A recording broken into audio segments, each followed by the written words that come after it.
तो India AI impact summit, इसे भारत की टेक्नोलॉजी की दुनिया में एक बड़ी छलांग की तरह देखा जा रहा था।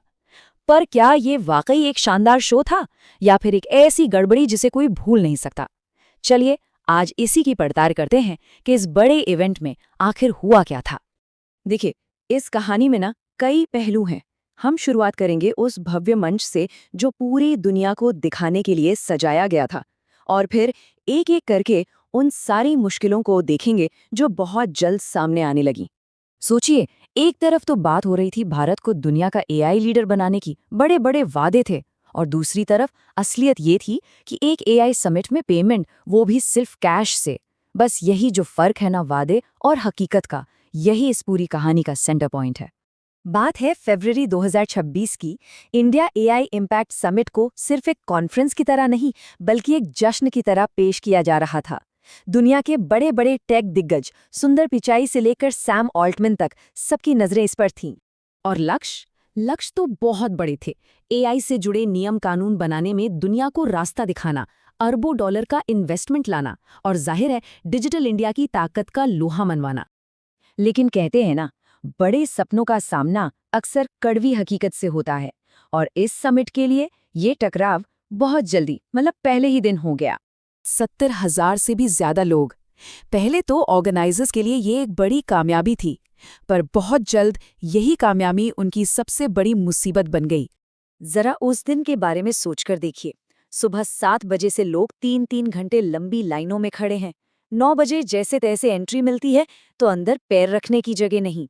और फिर दोपहर होते होते अचानक सबको एग्जीबिशन हॉल से बाहर निकाल दिया जाता है, एक वीआईपी विजिट के लिए। शाम 6 बजे तक इंतजार। ये हजारों लोगों की उस दिन की असलियत थी। और विडंबना देखिए, एक ऐसे समिट में जहां डिजिटल भविष्य की बातें हो रही थीं, वहां वाईफाई, मोबाइल नेटवर्क और यहां तक कि यूपीआई जैसे डिजिटल पेमेंट सिस्टम भी पूरी तरह फेल हो गए। मतलब बेसिक डिजिटल चीजें ही नहीं चल रही थीं। ये सिर्फ एक इंसान की आवाज नहीं थी, बल्कि उन हजारों नए स्टार्टअप्स और डेवलपर्स की फ्रस्ट्रेशन थी, जिन्हें इस इवेंट में एक तरह से साइडलाइन कर दिया गया। और जब लगा कि चीजें और खराब नहीं हो सकती, तभी वीवीआईपी मूवमेंट ने हालात को और बिगाड़ दिया। प्रधानमंत्री के आने की वजह से जो सिक्योरिटी प्रोटोकॉल लगा, उसने पूरे इवेंट को लगभग ठप ही कर दिया। जरा सोचिए, किसी स्टार्टअप ने अपने प्रोडक्ट्स दिखाने के लिए लाखों रुपए खर्च किए हों, और अचानक उसे अपनी ही बूथ से 6 घंटों के लिए बाहर कर दिया जाए, वो भी बिना किसी सही जानकारी के। ये कई लोगों के लिए एक बुरे सपने जैसा था। और इस एक घटना से पता चलता है कि उस दिन का केओस कितना बड़ा था।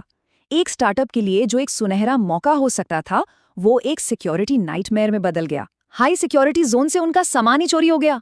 हाँ, वो डिवाइस 24 घंटे में मिल तो गए, लेकिन तब तक एक बड़ा सवाल खड़ा हो चुका था।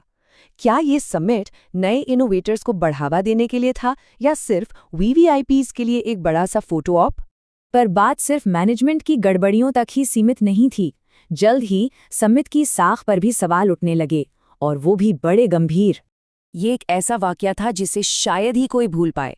देश की एक जानी मानी यूनिवर्सिटी ने एक रोबोटिक डॉग को अपना इन हाउस इनोवेशन बताकर पेश किया। बाद में पता चला कि वो तो असल में एक चीनी कंपनी का बना बनाया प्रोडक्ट था। ये वाकई एक शर्मनाक पल था। और फिर एक के बाद एक बड़े झटके लगे। बिल गेट्स और एनविडिया के सीईओ जेनसेन हुआंग, जो टेक्नोलॉजी की दुनिया के 2 सबसे बड़े नाम हैं, उन्होंने ऐन मौके पर आने से मना कर दिया। इससे समिट की बची खुची प्रतिष्ठा को भी भारी नुकसान पहुंचा। तो ये जो कुछ भी हुआ, ये सिर्फ कुछ गलतियां नहीं थी, ये एक ज्यादा गहरी समस्या की तरफ इशारा कर रही थी।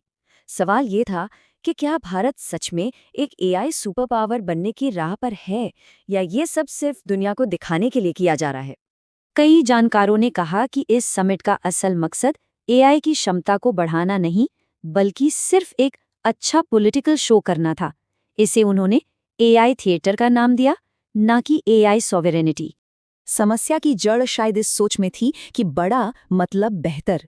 लेकिन एक टेक समिट कोई पॉलिटिकल रैली नहीं होती।